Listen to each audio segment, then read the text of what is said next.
जय हिंद प्यारे बच्चों, आज के इस वीडियो के अंदर हम क्लास 9 मैथमेटिक्स का एक पेपर डिस्कस करने वाले हैं जो कि लास्ट ईयर का सैम्पल पेपर है। और इस बार इस पेपर को डिस्कस करने का ये रीज़न है क्योंकि इस बार भी इसी पेपर से मैक्सिमम क्वेश्चंस रिपीट होने के पूरे चांस है, बस टर्म्स चेंज हो सकती हैं। ठीक है, तो आइए शुरू करते हैं आज का पेपर। जब भी आपको पेपर मिलता है तो आपको 15 मिनट एग्ज़ाम क्वेश्चन पेपर को पढ़ने का समय दिया जाता है, जिसके अंदर आपने इंस्ट्रक्शंस को बहुत केयरफुली पढ़ना है। ठीक है, जैसे यहाँ टेक वाई की वैल्यू आपको बता रखी है, 22/7 लेनी है। आपको पेपर स्टार्ट करने से पहले चेक करना है कि इसके अंदर 8 पेजेस हैं या नहीं है।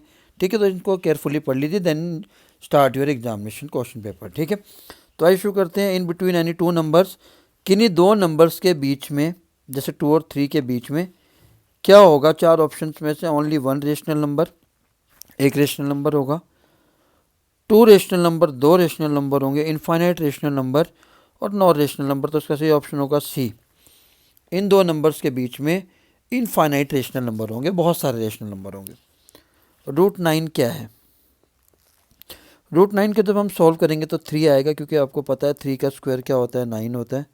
जब हम स्क्वायर हटाते हैं तो ये स्क्वायर रूट लग जाता है 9 पर। ठीक है, तो 3 क्या हो गया? हमारा एक रेशनल नंबर है, तो ऑप्शन ए सही है। The decimal representation of rational number, जब भी आपके पास रैशनल की डेसिमल रिप्रेजेंटेशन आएगी तो आपने क्या लिखना है? आपको आना चाहिए रेशनल और इरेशनल दोनों का आपको पता होना चाहिए। जब हम रेशनल की बात करते हैं तो दो कंडीशन बनती है। पहली, डेसिमल क्या हो जाएगा? टर्मिनेट हो जाएगा, यानी कि 4.5 एग्जाम्पल के लिए, आगे नहीं जा रहा। ठीक है, दूसरी कंडीशन होती है कि डेसिमल टर्मिनेट नहीं हुआ, नॉन टर्मिनेटिंग बट रिपीटिंग। ठीक है, टर्मिनेट नहीं हुआ पर रिपीट कर रहा है। For an example 6.39999। ठीक है, तो ये क्या हो गया? Rational number. इरेशनल नंबर की क्या कंडीशन होती है? इरेशनल नंबर वो होते हैं जिसमें डेसिमल नॉन टर्मिनेटिंग हो, मतलब टर्मिनेट भी ना हो, यानी कि रिमाइंडर 0 ना आए, और नॉन रिपीटिंग भी, रिपीट भी नहीं हो। For an example 3.1436541 so on, continue भी रहे और ठीक है वो भी ना हो, रिपीट भी ना हो। तो option B. The value of 0.4 in the form, 0.4 को हम पी बाई क्यू फॉर्म में लिखेंगे तो डेसिमल हटाएंगे तो नीचे 10 आ जाएगा। जब आप कट करते हैं 2 to the 4 2 5 10, तो ऑप्शन बी सही है। डिग्री, डिग्री क्या होती है? किसी भी इक्वेशन के अंदर जो वेरिएबल की हाईएस्ट पावर होती है उसको हम डिग्री कहते हैं। ठीक है, फॉर एन एग्जांपल इस इक्वेशन के अंदर x की जो हाईएस्ट पावर है वो 3 है, तो हाईएस्ट पावर ही क्या होगी? डिग्री। तो ऑप्शन डी होगा। और जिसमें डिग्री 3 होगी उसको हम कहेंगे क्यूबिक पॉलिनोमियल, डिग्री 2 होगी तो हम कहेंगे क्वाड्रेटिक पॉलिनोमियल, डिग्री 1 होगी तो हम कहेंगे लीनियर पॉलिनोमियल। आता है क्वेश्चन भी पेपर में। 6 क्वेश्चन देखिए उसी पर आ गया। अगर पूछा x² - x, डिग्री कितनी है? 2। मैंने 2 के लिए क्या बताया था आपको? क्वाड्रेटिक। तो ऑप्शन बी सही है। द लीनियर इक्वेशन, तीसरा क्वेश्चन उसी से जुड़ा। लीनियर इक्वेशन आप देख सकते हैं, x की जो मैक्सिमम पावर है 1 है, तो ये लीनियर इक्वेशन हो गई। जैसा मैंने यहाँ बताया था कि कितने सॉल्यूशन होंगे, तो लीनियर इक्वेशन को आपको बताना है कि इनफाइनेटली मैनी सॉल्यूशन होंगे। क्यों? क्योंकि जब भी आप x की वैल्यू को चेंज करते हैं, ठीक है, तो y की वैल्यू चेंज हो जाएगी। जितनी बार आप x की वैल्यू चेंज करेंगे y की वैल्यू चेंज हो जाएगी, तो इसलिए सही ऑप्शन है डी। ठीक, क्वेश्चन नंबर 8 की बात करते हैं। अगर A4 जो कोऑर्डिनेट्स है इस लाइन पर लाई करते हैं तो ए की वैल्यू बतानी है।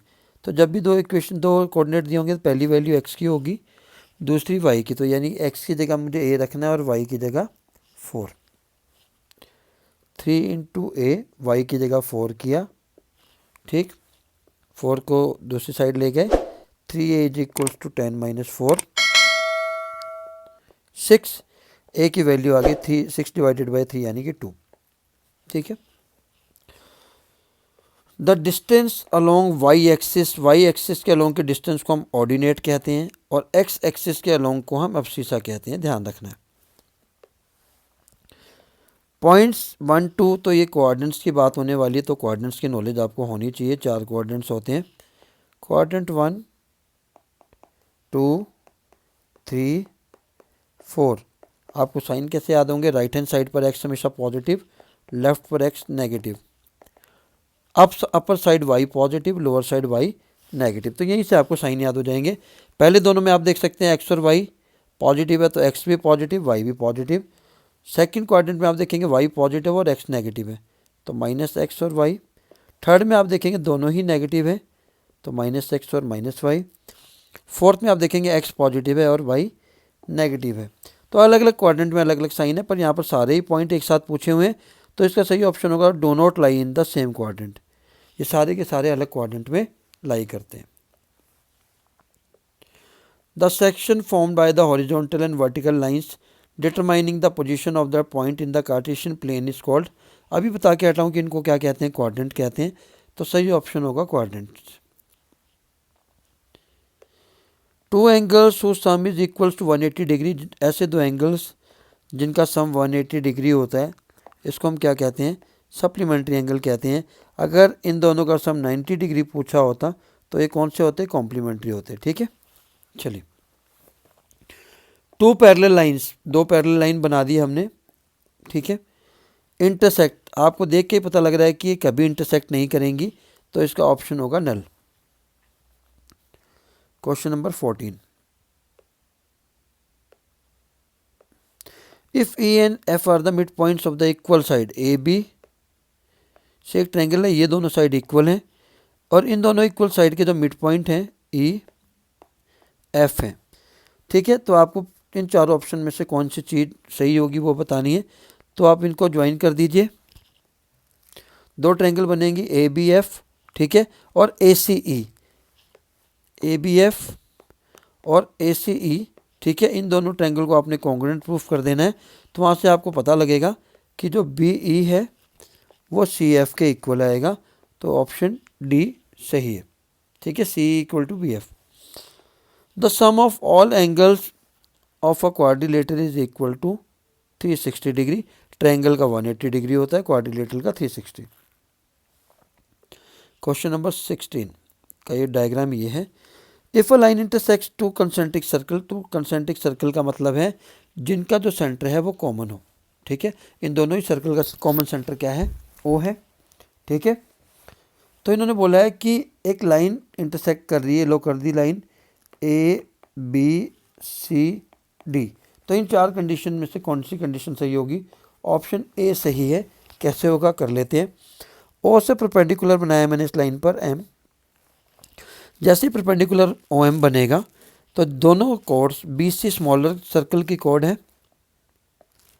और ए डी बिगर सर्कल की, तो दोनों ही कोड इक्वल पार्ट्स में बाइसेक्ट हो जाएंगी। तो इससे क्या पता लगता है हमें? ठीक है, जब ए बी सी डी बनाया मैंने, यहाँ से ओ बनाया, यहाँ से एम बना दिया, तो यहाँ से हमें पता लगता है कि जो ए एम है वो एम डी के इक्वल हो जाएगा। ठीक है, फर्दर मैं ए एम को कैसे लिख सकता हूँ? A B plus B M. और एम डी को कैसे लिख सकता हूँ? M C plus C D. फिर एक चीज़ और भी कही थी इन्होंने, इधर वाले पार्ट को देखेंगे तो B M equal to M C है। ठीक, तो बी एम की जगह भी मैंने क्या कर दिया? एम सी कर दिया। एम सी से एम सी कैंसिल हो गया, यहाँ से क्या बचा? A B equal to C D. तो ऑप्शन ए सही है। The centre of the circle lies in, centre of circle कहाँ होता है? हमेशा इंटीरियर में होता है। इंटीरियर का मतलब होता है अंदर सर्कल के, एक्सटीरियर मतलब बाहर, जो कि पॉसिबल नहीं है। सरकमफ्रेंस मतलब ऑन दी सर्कल, तो ये भी पॉसिबल नहीं है। नेक्स्ट फिगर में आपको ओ पी आर की वैल्यू फाइंड आउट करनी है। तो ये फिगर बना लेते हैं। ठीक है, ये सेंटर ओ है,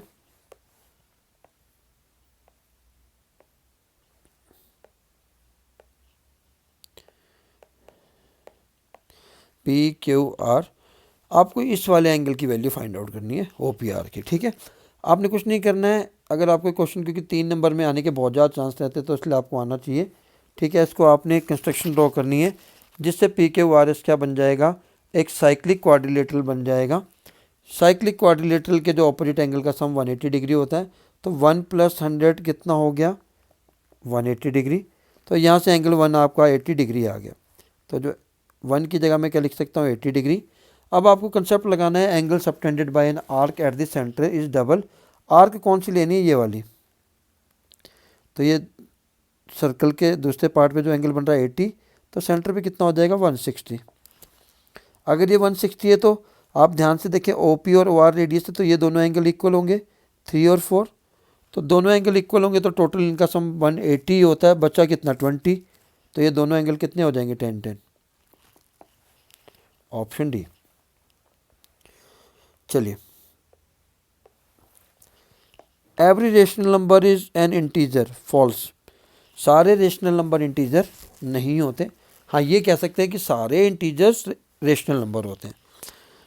3/5 इज नॉट एन इंटीजर, तो एडजेशन फॉल्स है, ठीक है। और जो रीजनिंग है वो करेक्ट एक्सप्लेनेशन नहीं है, ठीक है इसकी। चलिए 20 की बात करते हैं। If the angles of the quadrilateral are in the ratio 2:3:7:6, तो आपको जब भी रेशो वाला क्वेश्चन आया आपने सबके साथ एक्स लेट कर लेना है, चारों एंगल्स के साथ। और क्वाड्रिलेटरल का सम कितना होता है 360 डिग्री। इनको प्लस करेंगे तो आपका आएगा 18x is equals to 360 degree. x is equals to आ जाएगा 360 डिवाइडेड बाई 18, यानी कि x की वैल्यू आ गई 20। सबको मैंने 20 के साथ मल्टीप्लाई कर दिया तो आप देखोगे 40, 60, 140 और 120। आप जब इनको प्लस करके देखेंगे तो 360 आंसर आ रहा है। तो अगले इन्होंने पूछा है रीजनिंग क्या दी, the sum of all the angles of the quadrilateral 360 degree, यानी कि एडजेशन और रीजन दोनों सही हैं और reason is the correct explanation of the assertion. Clear. Rationalize the denominator, सबसे इंपॉर्टेंट क्वेश्चन हर बार आता है। इस क्वेश्चन में आपने क्या करना है, अपर पार्ट होता है हमारा न्यूमरेटर, लोअर पार्ट होता है डिनोमिनेटर। तो डिनोमिनेटर को रेशनलाइज करने के लिए कुछ नहीं करना है, बस आपने साइन चेंज करना है। 7 + 3√3 था, 7 - 3√3 आ जाएगा। अब आप देख सकते हैं कि ये बन रहा है हमारा a + b, ये बन रहा है हमारा a - b। तो इनका फार्मूला क्या होता है a² - b²। इसी फार्मूले को मैंने यहाँ लगाना है। न्यूमरेटर तो 1 से मल्टीप्लाई होगा तो कोई ज़्यादा चेंजेस नहीं आएंगे, एज इट इज़ ही आ जाएगा। डिनोमिनेटर में फार्मूला लगेगा 7 का स्क्वायर - 3√3 का स्क्वायर। 7 - 3√3 as it is. 7 का स्क्वायर हमारा होता है 49 और 3√3 का हो गया हमारा 27। जब आपने इसमें माइनस किया इसको तो ये आ जाएगा 22। तो ये हमारा आंसर है। चलिए, simplify each of the following. आपने सिंपल है, कुछ नहीं करना है। अगर इसमें आइडेंटिटी लग रही है तो आइडेंटिटी लगा देनी है, अगर आइडेंटिटी नहीं लग रही तब भी ईजी है। आपने क्या करना है, आपको आइडेंटिटी नहीं याद आ रही, फर्स्ट नंबर को दोनों नंबर के साथ मल्टीप्लाई कर दीजिए पहले, फिर सेकंड नंबर को दोनों नंबर के साथ मल्टीप्लाई करना है। साइन का ध्यान रखना है। 3 को 2 से किया 6, फिर 3 को रूट से किया तो √2, 3√2। √3 को 2 से मल्टीप्लाई करूँगा तो 2√3, और जब √3 को √2 से मल्टीप्लाई किया तो √6। यही आंसर है। सेकंड भी आपने कर लेना है।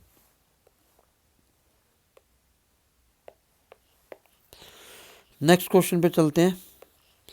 Plot the following points in Cartesian plane. ठीक है, कार्टेशियन प्लेन पे आपने इसको प्लॉट करना है।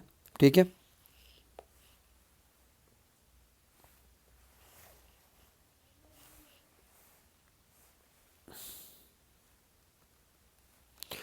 ठीक है।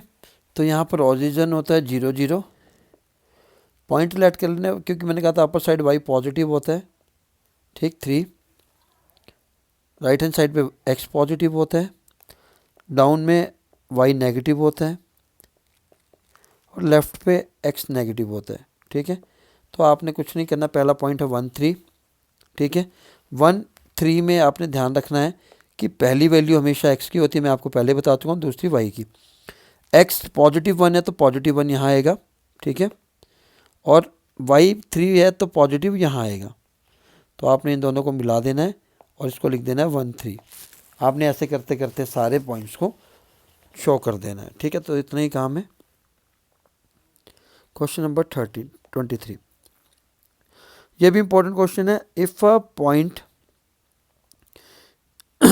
If a point C lies between two points A and B के बीच में कोई पॉइंट लाई करता है C, such that A C equal to B C हो गया। इससे हमें क्या पता लगता है कि सी क्या बन गया, हमारा मिड पॉइंट बन गया। ठीक है, क्योंकि A C equal to B C तो मिड पॉइंट ही हुआ। Prove that A C is equals to proof क्या है हमारे पास, A C is equals to half of A B. तो करना कैसे है प्रूफ हमने, ए बी को मैं कैसे लिख सकता हूँ, ए सी प्लस सी बी लिख सकता हूँ। फिर हमें प्रूफ के लिए ए सी चाहिए ना, तो मैं क्या करूँगा, बी सी की जगह भी ए सी कर दूंगा फ्रॉम इक्वेशन 1, क्योंकि हमें गिवन है कि बी सी और ए सी इक्वल है, तो मैंने बी सी की जगह भी ए सी लिख दिया। तो ए सी कितने हो गए, ए सी 2 ए सी हो गए। अब मुझे दूसरे ए को दूसरी साइड लेके जाना है, तो ए बी बाई 2 हमें यही प्रूफ करना था। ठीक है, चलिए राइट एनी 3 पोस्टुलेट से आप अपने आप लिख सकते हैं कि यूक्लिड के 3 पोस्टुलेट कौन से होते हैं। ठीक है, तो फिर भी अगर आपको नहीं पता है तो मैं बता देता हूँ कि a straight line may be drawn from any point to any other point, पहला पोस्टुलेट है।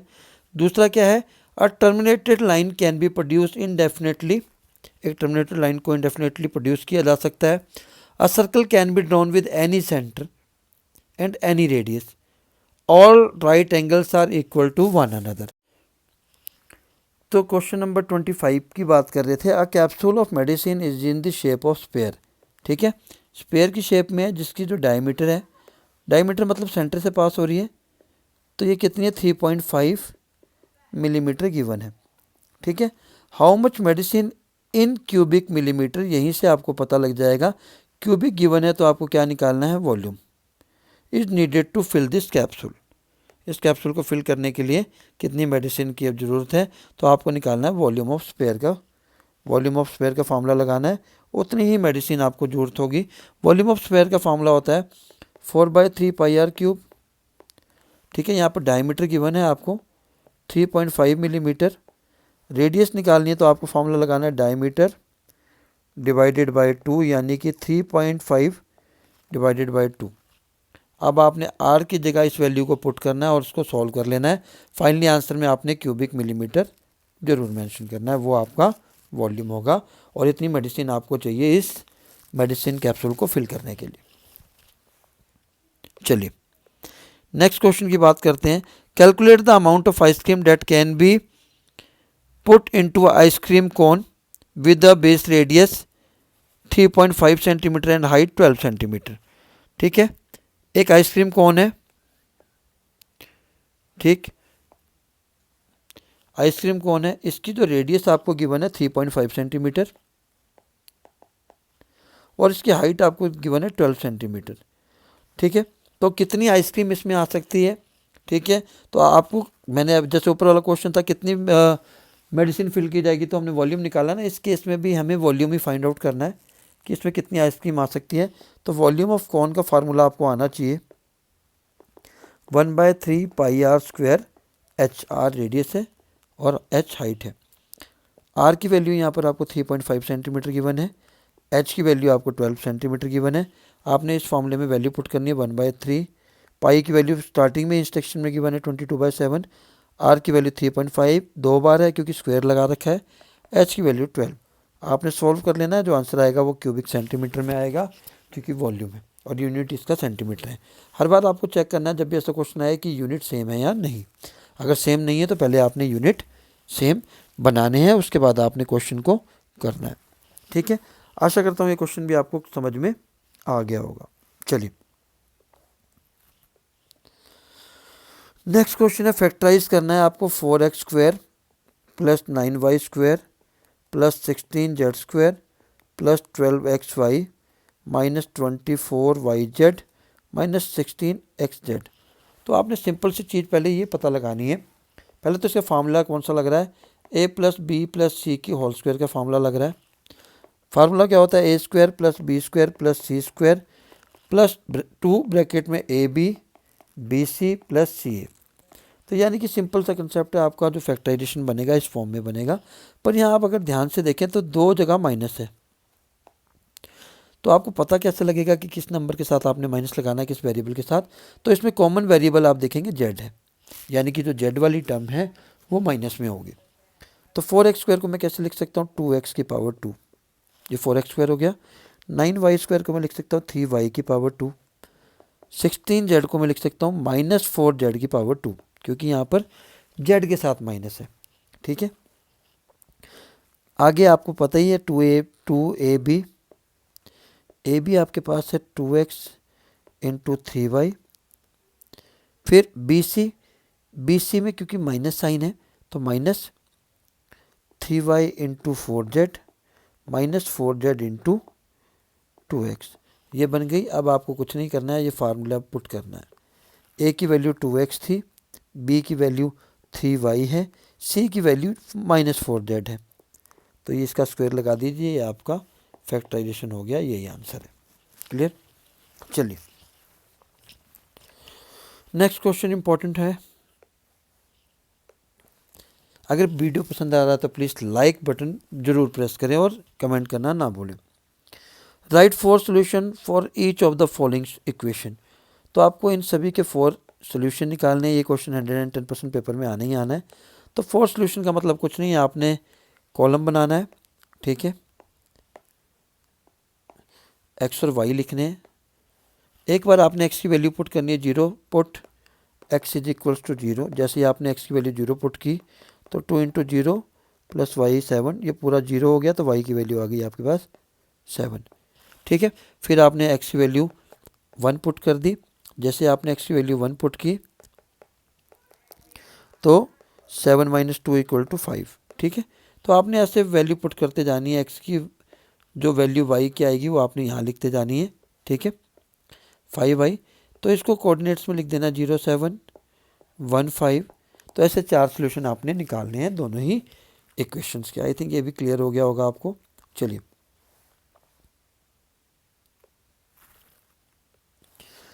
Question 28, this is the most important question. आपको क्या करना है? प्रूफ करना है कि BC is equals to DE। तो आपने कौन सी 2 ट्रायंगल लेनी है, आपने ध्यान रखना है। एक यहाँ जो मैं एंगल ब्लैक से बना रहा हूँ, इसको मैंने एंगल 1 दिया। मैं डायग्राम बड़ा सा बना लेता हूँ ताकि आपको कन्फ्यूज़न ना हो। तो डायग्राम कुछ ऐसा है।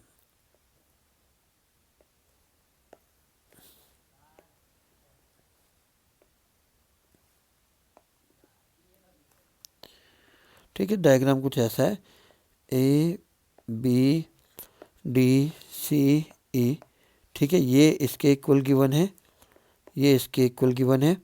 यहाँ पर मैं इसको एंगल 1 दे रहा हूँ, बस इतना याद रखना है आपने, बस कुछ नहीं, क्योंकि ये बाकी तो एंगल तो आपको गिवन ही है। इसका एक आपने नाम देना है 1। ट्रायंगल कौन सी लेनी है? ट्रायंगल ABC लेनी है, और दूसरी लेनी है ट्रायंगल ADE। तो क्या क्या गिवन है? AB is equals to AD आपको गिवन है। ठीक है, AC इक्वल टू AE भी आपको गिवन है। ये दोनों चीज़ें आपको गिवन है। तीसरा आपको एक एंगल गिवन है, angle BAD is equals to EAC। अब कुछ नहीं करना है आपने, इस जो एंगल गिवन है इन दोनों एंगल के साथ आपने 1 को क्या करना है? +1 करना है। कौन सा? जिसपे मैंने मार्किंग की थी। जैसे आपने +1 किया, BAD के अंदर ये पूरा एंगल क्या हो जाएगा? BAC। और ये वाला पूरा एंगल क्या हो जाएगा? DAE। ये दोनों एक एंगल इक्वल होते, ये दोनों ट्रायंगल क्या हो गई? कॉन्ग्रुएंट हो गई।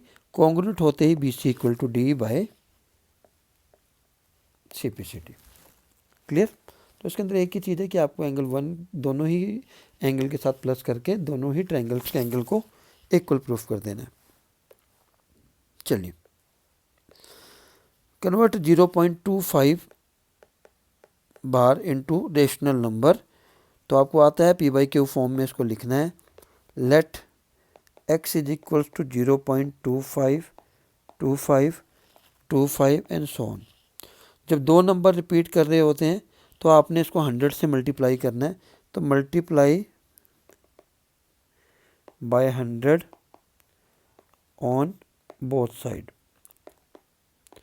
दोनों साइड आपने 100 से मल्टीप्लाई किया तो 100x is equals to decimal 2 number आगे शिफ्ट हो जाएगा, 25.2525 एंड सो ऑन। तो इसको इक्वेशन आपने 1 लेना है, इसको 2 लेना है। Subtracting equation 1 from 2, 10x is equals to 25.2525 में से आपको 1x माइनस करना है और 0.2525 को ये 9x आ जाएगा।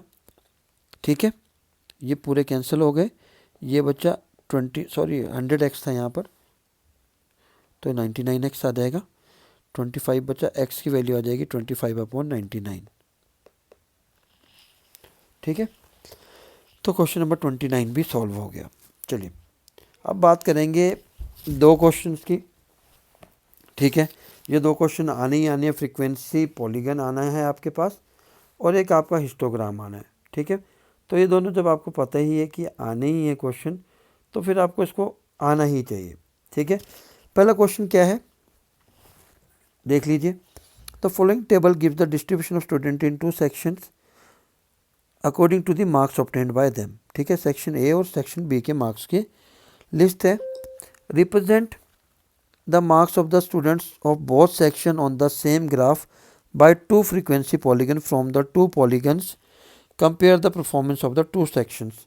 तो सबसे पहले आपने क्या करना है, मार्क्स इंटरवल में दिए, आपको क्लास मार्क्स में कन्वर्ट करना है। क्या बनेगी क्लास मार्क्स, 0 और 10 को दोनों को आपस में प्लस किया और 2 से डिवाइड कर दिया। 10/2 कितना हो गया, 5। ठीक है, 20 और 10 को प्लस किया 30 आया, 30 का हाफ किया 15। 20 और 30 को प्लस किया 50 आया, 50 का हाफ किया 25। अब यहाँ से आपको देख के पता लग गया होगा कि 10 का गैप आ रहा है, तो अगले नंबर आपको सीधे लिख लेने हैं। सिमिलरली इस केस में भी आप देखेंगे 5 आ रहा है, 15 आ रहा है, 25 आ रहा है, प्लस करने के दोनों को प्लस किया और 2 से डिवाइड। ठीक है, अब आपको कुछ नहीं करना है, नीचे वाली नंबर लाइन पे मार्क्स ले लेने हैं जो मैंने कॉमन बना दिए। Class marks 5, 10, 15, 20, 25, 30, 35, 40 and 45। और इधर फ्रीक्वेंसी ले लेनी है जो यहाँ ली है। ई फ्रीक्वेंसी का जो स्केलिंग है वो आप पे डिपेंड करता है। तो यहाँ पर जो मैंने फ्रीक्वेंसी ली है 0, 2, 4, 6, 8, 10, 12, 14, 16, 18 एंड 20। ठीक है, तो ये क्लियर हो गया आपको। ठीक, इसके बाद आपने क्या करना है, 3 दोनों सेक्शंस के ग्राफ को डिफरेंट, या तो जैसे सेक्शन ए का मैं डार्क लाइन बना देता हूँ और बी का डॉटेड, तो आपने मेंशन करना है ताकि पता लगे एग्जामिनर को कि आपने कौन सा ग्राफ किसके लिए बनाया है। ठीक है, तो मैं डॉटेड वाली बना देता हूँ। यहाँ पर जो ग्रीनिश है वो ए सेक्शन के लिए और ऑरेंज वाली बी। तो ए सेक्शन का पहली फ्रीक्वेंसी 3 है। ठीक है, तो 3 कहाँ आएगी, 2 और 4 के बीच में आएगी, तो इनके सामने। और किस पे आ रही थी, 5 के सामने, तो 5 और 3 बना दिया। फिर 15 एंड 9, तो 9 फ्रीक्वेंसी कहाँ है, 10 और 12 के, सॉरी 8 और 9 के बीच में, ये आ गया 9। और किसके सामने मिलाया इसको, 15 के सामने, 9 और 15। नेक्स्ट 17 एंड 25, तो 17 ये रहा और 25 ये रहा। तो ऐसे करते करते आपने पहले ए का बना दिया, फिर बी का 5, बी के दोनों 5 पर आ गए। ठीक है, ऐसे करते करते आपने दोनों के फ्रीक्वेंसी पॉलीगन बना देने हैं। तो ये हो गया आंसर। इंपॉर्टेंट क्वेश्चन है ये, इस बार भी इसके आने के फाइनल में पूरे चांस है। ये क्वेश्चन तो बहुत ही ईजी है, आपको हिस्टोग्राम बनाना है। ठीक है, तो हिस्टोग्राम से आपने क्या करना है कि नंबर ऑफ चिल्ड्रन आपको गिवन है, फ्रीक्वेंसी आपको हमेशा वाई एक्सिस पे लेनी है और जो ये एजेस हैं ये आपको लेनी है एक्स एक्सिस पर। तो 1, 2, 3, 4 आप पूरे ले लीजिए, आपको सिंपल सा तरीका है, आप पूरे नंबर ले लीजिए। 8, 9, 10, 11, 12, 13, 14, 11, 12, 13, 14, 15, 16, 17 तक आपको चाहिए। ठीक है, तो 17 तक आपको चाहिए। तो आप देखेंगे 1 से 2 तक 5, तो मैंने 5 बनाया 1 से 2। ठीक है, फिर 2 से 3, 3 के सामने से लेकर गए 2 से 3, 3 से 5 6 है, तो 3 से 5 मैंने 4 वाला इसलिए स्किप कर दिया। पूरा अगर आपने लिखा है तो आपने पूरा लेना है 3 से 5। ठीक है, नेक्स्ट क्या है, 5 से 7, 5 से 7 भी, फिर कितने 5 से 7 में 12। ठीक है, और 7 से 10 में 9 है, 7 से 10 में 9 है, तो आपको ऐसे बनाते जाना है। फिर 10 से 15 में 10 है, ठीक है, तो ये पूरा 10 से 15 तक करके 10 के सामने के कितने बनाए हैं 10, ठीक है, तो आपने ऐसे करते जाना है जो कि बन जाएगा। क्लियर। 10 वाला है थोड़ा सा गलत बना हुआ है, 10 से 15 वाला, तो 10 के सामने बनाना है आपने, 10 यहाँ पर है तो ये ऊपर बनेगा ऐसे, ठीक है। नेक्स्ट क्या है, 15 से 17 4 है, ठीक है, तो 4 के सामने तक आपने जाना है। आई थिंक क्लियर हो गया आपको, ठीक है। तो ये हिस्टोग्राम है। हिस्टोग्राम में कहीं पर गैप नहीं आता, जैसे बार ग्राफ में हम गैप दे दे के बनाते हैं ये वाली स्पेसिंग, हिस्टोग्राम में स्पेसिंग नहीं आती है। चलिए फैक्टराइज करना है,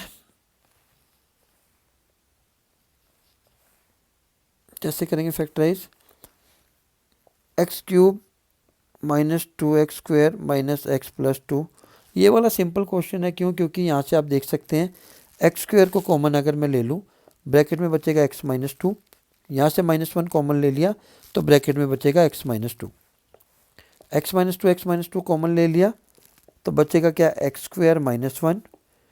तो x² माइनस 1 में हम कौन सा फॉर्मूला लगा सकते हैं आइडेंटिटी, a² माइनस b² वाली, जो कि a माइनस बी और a प्लस बी है। तो x माइनस 1 और x प्लस 1 बन गए फैक्टर, हो गया आंसर। चलिए सिमिलरली अगर आप नेक्स्ट क्वेश्चन में देखें, 9x² plus 6xy plus y², इसको देख के मुझे पता लग जाता है कि यहाँ पर आइडेंटिटी यूज़ होगी a प्लस बी की होल स्क्वायर की, जो कि है a² plus b² plus 2ab, ठीक है। इसको a² में कन्वर्ट करूँगा तो 3x का स्क्वायर हो जाएगा, y² को मैं y² लिख सकता हूँ, a और b की वैल्यू मुझे पता लग गई, तो 2a, a की वैल्यू 3x है, b की वैल्यू y, आप इसको मल्टीप्लाई करेंगे तो 6xy आएगा। यहाँ से आपने कुछ नहीं करना है, a प्लस b² लिखना है, a की वैल्यू क्या है हमारे पास 3x, b की वैल्यू y, तो 3x प्लस y का होल स्क्वायर, हो गया फैक्टराइजेशन, ठीक है। तो सिमिलरली आपने फैक्टराइजेशन वाले इसमें भी फार्मूला लगा लेना है, वही जो अभी हम पीछे करके हटे थे, a प्लस बी की होल स्क्वायर वाला, सेकंड पार्ट करते हैं। अगर आपसे सेकंड पार्ट ये फैक्टराइजेशन वाला पार्ट नहीं होता तो आप कमेंट बॉक्स में करिएगा, मैसेज मैं इसको भी अपलोड कर दूंगा।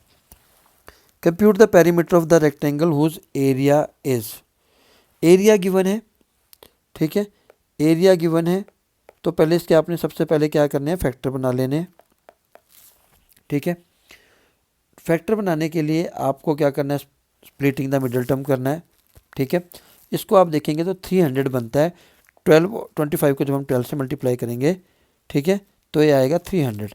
तो 35 को हमने ऐसे दो फैक्टर्स में ब्रेक करना है जिनको मल्टीप्लाई करके क्या आना चाहिए 300, तो ये दो फैक्टर बनते हैं 20x माइनस 15x, आप इन दोनों को मल्टीप्लाई करेंगे तो 300 आएगा और प्लस करेंगे तो -35 आएगा, ठीक है। अब मैं यहाँ से 5x कॉमन ले लेता हूँ, यहाँ बचेगा 5x माइनस 4, यहाँ से 3 कॉमन ले लूँगा तो 5x माइनस 4, 5x माइनस 3 और 5x माइनस 4, ये एरिया था। रेक्टेंगल का एरिया कैसे आता है, लेंथ इंटू ब्रेड्थ, तो ये एक लेंथ हो गई और ये हो गई ब्रेड्थ। पेरीमीटर निकालने के लिए बोला है, पेरीमीटर का फॉर्मूला होता है 2 into length plus breadth, 2 length की value 5x minus 3 plus 5x minus 4, 5x कितना हो गया 10x, माइनस 3 और माइनस 4 कितना हो गया 7, तो 20x माइनस 14 हमारा आंसर आ जाएगा, जो कि क्या है पेरीमीटर, ठीक है। चलिए क्वेश्चन नंबर 33 की बात करते हैं, ठीक है। इंपॉर्टेंट क्वेश्चन है, मोस्ट इंपॉर्टेंट क्वेश्चन है। हमें प्रूफ क्या करना है, ROS is equals to half of angle QOS minus POS, ये हमें प्रूफ करना है। तो कैसे करेंगे इसको, बहुत इजी है, ये डायग्राम आपके सामने है इसका। तो सबसे पहले हमें पता है कि 90 डिग्री एंगल्स के बारे में आप सभी को पता है, तो हमें वही करना है। आप जैसा कि इस फिगर में देख सकते हैं कि ROP कितना है 90 डिग्री है। सिमिलरली ROQ की बात करूं मैं इस पूरे एंगल की, ये भी कितना है 90 डिग्री है, ठीक है। ROP और ROQ दोनों 90 डिग्री है, ठीक है। तो सिमिलरली अगर मैं बात करूं आर ओ पी की, तो ये किससे मिलकर बना है? आर ओ एस और एस ओ पी से मिलकर बना है। आप देख सकते हैं R O P angle R O S और एस ओ पी से मिलकर बना है। ठीक है, तो आर ओ पी हमारा कितना है? 90 डिग्री है। यहाँ तक समझ में आ गया होगा आई थिंक, क्योंकि मैंने कुछ नहीं किया, आर ओ पी की जगह 90 डिग्री कर दिया। अब आर ओ क्यू भी हमारा कितना है? 90 डिग्री। तो इस 90 डिग्री की जगह मैंने क्या लिख लिया? आर ओ क्यू लिख लिया। सिमिलरली हमें आर ओ क्यू को चेंज करना है। किस में चेंज करेंगे हम आर ओ क्यू को? क्यू ओ एस में से जब हम इस पूरे एंगल में से, ठीक है, एस ओ क्यू में से या क्यू ओ एस में से जब हम आर ओ एस माइनस करेंगे तो आर ओ क्यू आएगा। ठीक है, अब कुछ नहीं करना है, एस ओ पी को आपने इस साइड ले आना है और एस आर ओ एस को उस साइड लेके चला जाना है। तो Q O S minus S O P हो जाएगा और आर ओ एस दो बार हो गया तो दो आर ओ एस हो जाएगा। अब ये वाला 2 इधर आ जाएगा, यहाँ पर बचेगा आर ओ एस। हमें यही प्रूफ करना था। ठीक है, तो कुछ नहीं किया मैंने इसके अंदर, सिंपल सा क्वेश्चन था।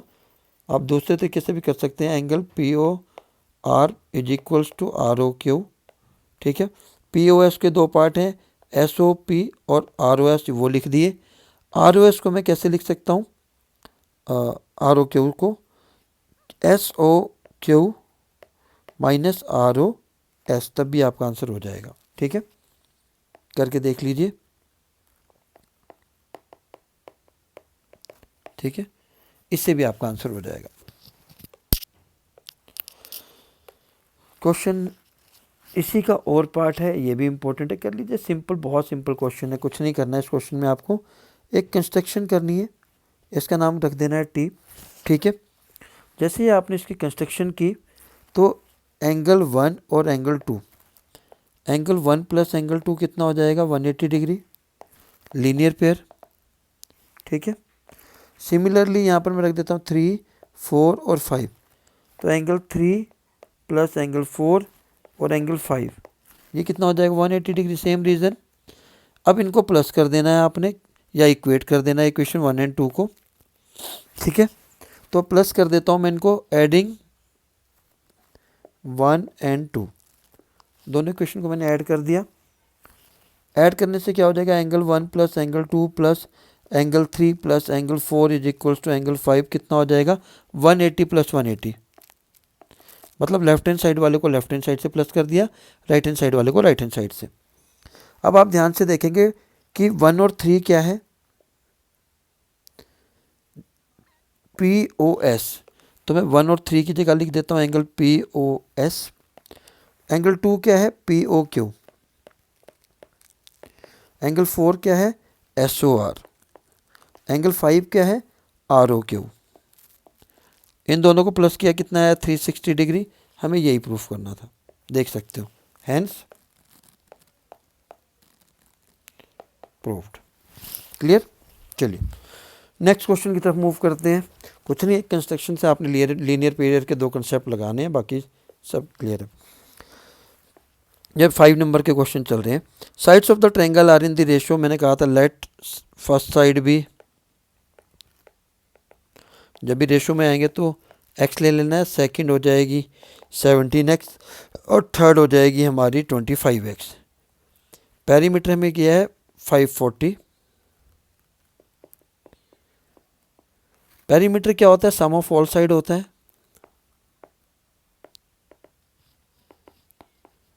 ठीक है, तो तीनों साइड को प्लस कर देते हैं, 12x plus 17x plus 25x is equals to 540।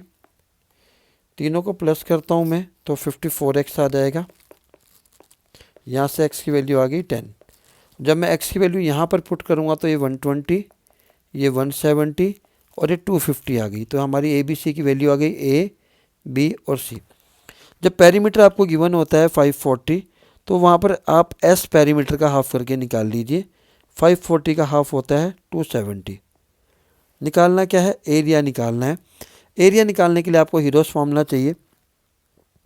Using Heron's formula root S minus A S minus B S minus C. ठीक है, इस फॉर्मूले के अंदर मैं वैल्यू पुट कर रहा हूँ।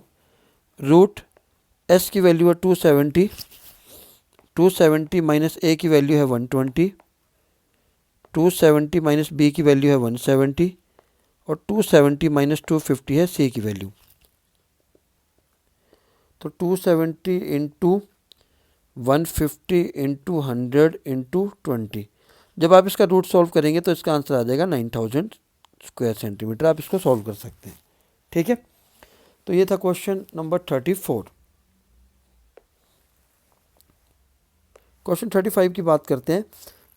Meera has a piece of canvas whose area is, एक कैनवस का एरिया 551 स्क्वायर सेंटीमीटर है, मीटर स्क्वायर मीटर है सच, अगर स्क्वायर सेंटीमीटर नहीं है तो 551 square metre. She uses it to have a conical tent, इस कैनवस से इसने क्या बना दिया, एक कॉनिकल टेंट बनाया। ठीक है, बना दिया।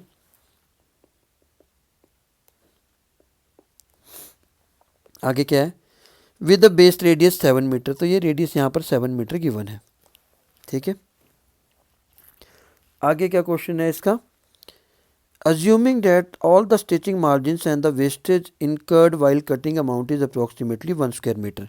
मतलब जब उसके पास जो कपड़ा था, इस कपड़े से जब इसने टेंट बनाया तो उसमें 1 स्क्वायर मीटर की वेस्टेज हुई है। होती है, कपड़ा कटता है, ख़राब होता है। तो ये जो टेंट बना है वो कितने में बना है, कर्व सरफेस एरिया क्या हो जाएगा टेंट का,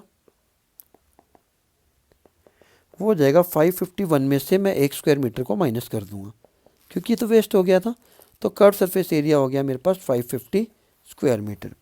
ठीक है, क्योंकि जब टेंट बनाते हैं जितना कपड़ा लगा होता है उसको हम कर्व सरफेस एरिया कहते हैं। कुछ नहीं करना, कर्व सरफेस एरिया के सामने इसका हमें फार्मूला लिखना है पाई आर एल। तो यहाँ से हमारे पास पाई की वैल्यू 22/7 है, आर हमारे पास 7 है, एल की वैल्यू हमें निकालनी है। 7 से 7 कैंसिल हो गया। जब 550 को मैं 22 से डिवाइड करूँगा तो मेरे पास आंसर आएगा 25 मीटर। ठीक है, ये हमारे पास आई है एल की वैल्यू। लेकिन इन्होंने पूछा क्या है हमसे, find the volume of the tent date can be made with it, हमें वॉल्यूम निकालनी है। ठीक है, तो वॉल्यूम का फार्मूला इजी है, क्या है वॉल्यूम के फार्मूला अगर हम देखें कोन का, तो वो होता है 1/3 pi R square H, volume of cone. पर हमारे पास एच की वैल्यू नहीं है, तो हम क्या करेंगे, स्लांट हाइट वाले फार्मूले से L square is equals to R square plus H square से हम हाइट निकाल देंगे। क्योंकि एल की वैल्यू हमने 25 निकाल ली है, आर की वैल्यू हमारे पास 7 है, तो यहाँ से हम एच की वैल्यू निकाल सकते हैं। 625 is equals to 49 plus H square is equals to 625 minus 49, H square is equals to 576। तो जब मैं एच का स्क्वायर लगाऊंगा यहाँ पर तो 576 का रूट कितना होता है, ठीक है, तो इसका रूट होता है 26 मीटर। एच की वैल्यू कितनी होती है, 26 मीटर आ गई। अब आपको कुछ नहीं करना है, इस फॉर्मूले में वैल्यू पुट करनी है। मैं इसको सॉल्व कर लेता हूँ, रब कर देता हूँ यहाँ तक, क्योंकि यहाँ तक आप देख चुके हैं। आपने क्या करना है, फार्मूले में वैल्यू पुट करनी है। 1/3 पाई की वैल्यू 22/7, आर की वैल्यू 7 थी, एच आपने निकाल लिया 26। ठीक है, अब आप इसको सॉल्व कर सकते हैं। सॉरी 24 का स्क्वायर होता है 576, 26 का स्क्वायर होता है 676, तो जल्दबाजी में 24 हो गया। अब आपने इसको सॉल्व कर लेना, 7 से 7 कैंसिल हो गया। ठीक है, तो जब आप इसको टोटली सॉल्व करेंगे 3 8 24, तो इसको सॉल्व करने के बाद 1/3 पाई आर, एक 7 मैंने मिस कर दिया क्योंकि आर स्क्वायर होता है। तो जब हम इसको 22 को 56 से मल्टीप्लाई करेंगे तो इसका आंसर आएगा 1232 स्क्वायर क्यूबिक मीटर। आप इसको कर सकते हैं। तो इस क्वेश्चन के अंदर सबसे पहला इंपॉर्टेंट पार्ट क्या था कि आपको 551 में से 1 माइनस करना है, 550 आ जाएगा, वो कर्व सरफेस एरिया है। उसके सामने पाई आर एल लगा के आपने एल निकाल लेना है। जैसे ही एल आता है तो आपको एल और स्लांट हाइट वाले फॉर्मूले से एच निकाल लेना है, फिर आपने वैल्यू पुट कर देनी है और सॉल्व कर लेना है। अनिल वेंट टू बाय, अभी केस स्टडी वाले क्वेश्चन आ गए। ठीक है, तो ये क्वेश्चन आपने ध्यान से देखने हैं। Went to buy some vegetable, he bought X kgs of tomato. ठीक है, x kg टोमेटो लिए एंड y kg पोटैटो। ठीक, the total cost of the vegetable comes out to be ₹200। इन दोनों को मिलाकर ₹200 की कॉस्ट बनी। Now if the cost of 1 kg of tomato is ₹50 and 1 kg of the potato is ₹20। 1 kg tomato की cost है ₹50 और पोटैटो की ₹20 है। तो पहला क्वेश्चन है right the equation which represent the total cost. Total cost कैसे आएगी, जितने किलो टोमेटो लिए उसको 50 से मल्टीप्लाई करेंगे यानी कि 50x, और जितने पोटैटो किलो लिए उसकी कॉस्ट से मल्टीप्लाई करके टोटल कितना खर्च हुआ 200। तो ये आ गई इक्वेशन। ठीक है, right the name of the equation formed. कौन सी इक्वेशन है, लीनियर इक्वेशन है, क्योंकि दोनों की ही वैल्यू पावर क्या है, डिग्री 1 है। ठीक है, हम क्या करते हैं 5 किलो टमाटर लिया, अगर 1 किलो टमाटर 10 का है और 2 किलो आलू लिए, दोनों किलो आलू के ₹10 kg है, तो इन दोनों को प्लस करके ये हमारा टोटल अमाउंट बनेगा ना। तो मैंने ₹50 kg थे, x kg लिए, इससे मल्टीप्लाई कर दिया, 20 को y से मल्टीप्लाई कर दिया, टोटल खर्चा कितना है 200। कौन सी इक्वेशन बनी, linear equation. If Anil bought x kgs of tomato and 2.5 kgs of potato then the value of x। अब इन्होंने क्या किया, अब इन्होंने टोमेटो बता दिया हमें 2.5 kg से। ठीक है, तो अब क्वेश्चन इजी कर दिया इन्होंने हमारे लिए, क्योंकि अब टोमेटो हमें पता है। तो अभी मैंने इक्वेशन बनाई थी 15x plus 20y is equals to 200। अब हमें पता लग गया कि y टोमेटोस 2.5 kg हैं, तो कुछ नहीं करना है, y की जगह 2.5 किया। ठीक, 50x इज प्लस 50 हो जाएगा। ठीक है, इसको आपने सॉल्व कर लेना है। 200 माइनस 50 150, x की वैल्यू आ जाएगी 150 अपॉन 50 यानी कि 3। तो हमें पता लग गया कि आलू कितने खरीदे थे, सॉरी टोमेटो कितने खरीदे थे, 3 kg। ठीक है, चलिए Anil bought 2 kgs of tomato and y kgs of potato, then find the value of y। ठीक है, इक्वेशन वही है फिर से, क्योंकि एक बार जनरल इक्वेशन आपने बना दी थी। अब हमें टोमेटो पता है 2 किलो, तो x की जगह 2 कर दिया और y की वैल्यू आपने निकाल देनी है 100 को 200 में से माइनस करेंगे, कितना आएगा 100 आ जाएगा। ठीक है, जब 100 को 20 से डिवाइड किया तो y की वैल्यू 5 आ गई, तो y का आंसर आ गया 5। चलिए क्वेश्चन नंबर 37 की तरफ मूव करते हैं। इंपॉर्टेंट क्वेश्चन है ये भी। ठीक है, क्वेश्चन क्या कहता है हमें, in a park there are 2 triangular flower beds. Triangular flower bed है इंपॉर्टेंट चीज। Flower bed ABC has side ABC है और दूसरा है हमारे पास PQR। ठीक है, AB हमारे पास 8 सेंटीमीटर है, BC हमारे पास 5 सेंटीमीटर है। ठीक है, 6 सेंटीमीटर है, और CA हमारे पास 10 सेंटीमीटर है। दूसरा दिया है हमें PQ 8 सेंटीमीटर गिवन है, QR 10 सेंटीमीटर गिवन है, और RP 6 सेंटीमीटर गिवन है। तो ये हमें इस सिचुएशन से नीचे लिखे हुए क्वेश्चन को सॉल्व करना है। Using the given equation can be concluded that the flower bed ABC is congruent to the flower bed PQR। Yes, क्यों, क्योंकि ABC की जो करस्पॉन्डिंग साइड्स है ना वो PQR के इक्वल है। ठीक है, तो all the 3 angles are equal, तो हम कह सकते हैं कि ये जो दोनों ट्रायंगल्स हैं वो क्या है, कॉन्ग्रुएंट होंगी। क्लियर, तो पहले का आंसर क्या आएगा आपका, यस, ये दोनों क्या है, कॉन्ग्रुएंट है। क्यों, क्योंकि जो इनके पार्ट्स हैं, करस्पॉन्डिंग पार्ट्स हैं, वो भी क्या है, इक्वल है। क्लियर है, चलिए if angle A is equals to 40 degree, अगर एंगल A 40 डिग्री है, ठीक है, तो आपको बताना है एंगल A 40 है, एंगल B 60 डिग्री है। In the flower bed ABC what is the measure of angle C। ये तो इजी क्वेश्चन है, आपको पता ही है कि तीनों एंगल का सम कितना होता है, 180 डिग्री होता है। ठीक है, तो एंगल C का आपके लिए बताना कोई मुश्किल खेल नहीं है। तो कितना आएगा आप बता सकते हैं, 80 डिग्री आंसर आ जाएगा। तो C की वैल्यू आएगी 80 डिग्री। ठीक, क्योंकि ट्रायंगल के तीनों एंगल का सम कितना होता है, 180 डिग्री होता है। 180 में से 40 और 60 तो आपको ऑलरेडी गिवन है, यानी कि 100 आपको गिवन है। C की वैल्यू आ जाएगी 80 डिग्री। नेक्स्ट क्वेश्चन क्या है, पी की वैल्यू 50 की वन है, क्यू की वैल्यू 70 डिग्री की वन है, आर कितना आएगा। सेम क्वेश्चन, दोनों एंगल को प्लस किया और 180 में से माइनस कर दिया तो 60 डिग्री हमारे पास आर की वैल्यू आ गई। क्लियर, इजी क्वेश्चन थे। चलिए क्वेश्चन नंबर 38 की बात करते हैं। Ankit visited in a mall with his father, he sees that the 3 shops are situated at P Q R. ठीक है, एक मॉल में विजिट करता है अंकित और उसको इस तरह की शॉप दिखती है जैसा कि आपके सामने ये वाला डायग्राम है। Are as shown in the figure from where they have to purchase things according to their need. Distance between the shop P and Q बना लेते हैं।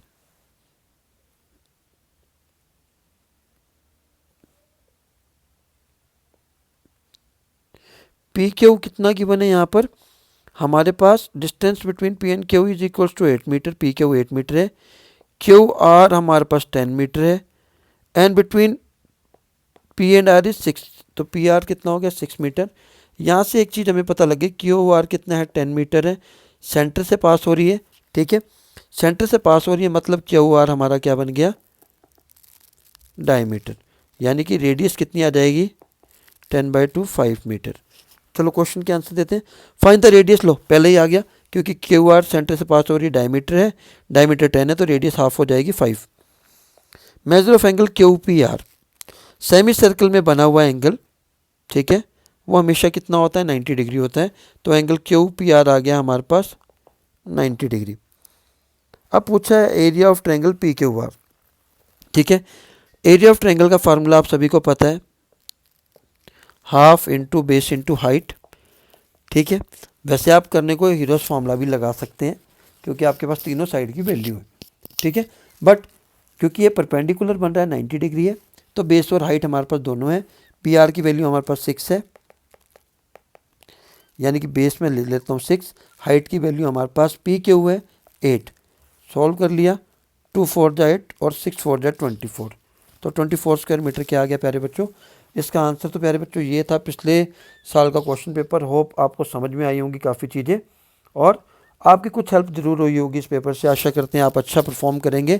So best of luck for your future examination और आप सभी अच्छे number से 10 में जाएं। अगर वीडियो पसंद आया तो प्लीज़ लाइक शेयर करना ना भूलें। जय हिंद, जय भारत।